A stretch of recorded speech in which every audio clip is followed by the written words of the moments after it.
Hi, this is Pastor James, welcoming you again to day 22 of our Advent devotional. Prophecy has three movements: the current fulfillment, the future fulfillment, and the complete or utter fulfillment.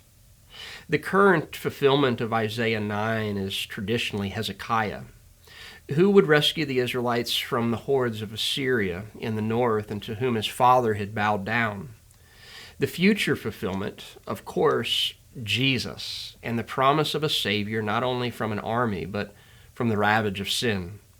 But the utter fulfillment, the complete fulfillment, beyond the enemy at the gate, even beyond the marvelous child that was given, will be when the completion of all of God's promises rise like a new and an eternal dawn.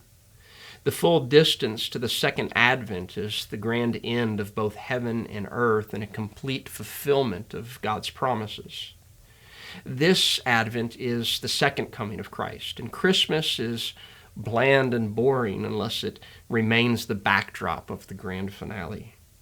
In fact, without the knowing, anticipating, and planning, even the planning, towards the second, church life and the Christian life is merely an exercise of the past and the present.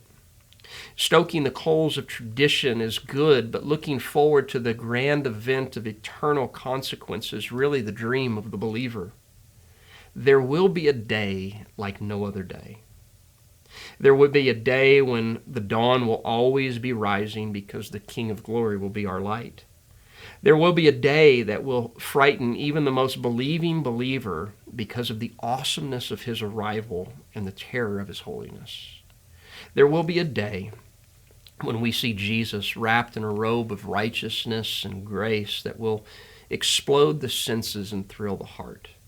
Yes, friend, that is also the day when every tear will be wiped away and the utter fulfillment of his mercy will be thick in the new celestial air of eternity. No sickness, no broken hearts, no more hope deferred, but desire fulfilled forever.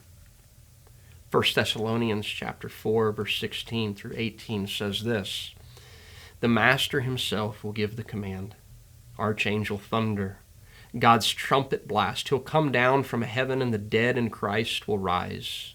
They will go first. Then the rest of us who are still alive at the time will be caught up with him into the clouds to meet the Master. Oh, we'll be walking on air.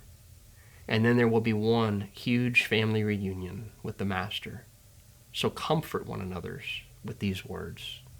Oh, what a day that will be." You know, it's easy to get lost in the awe and the wonder of Christmas.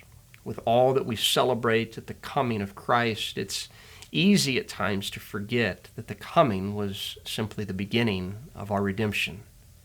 It wasn't for the coming that we celebrate, but for the return that came about as a result of that first coming.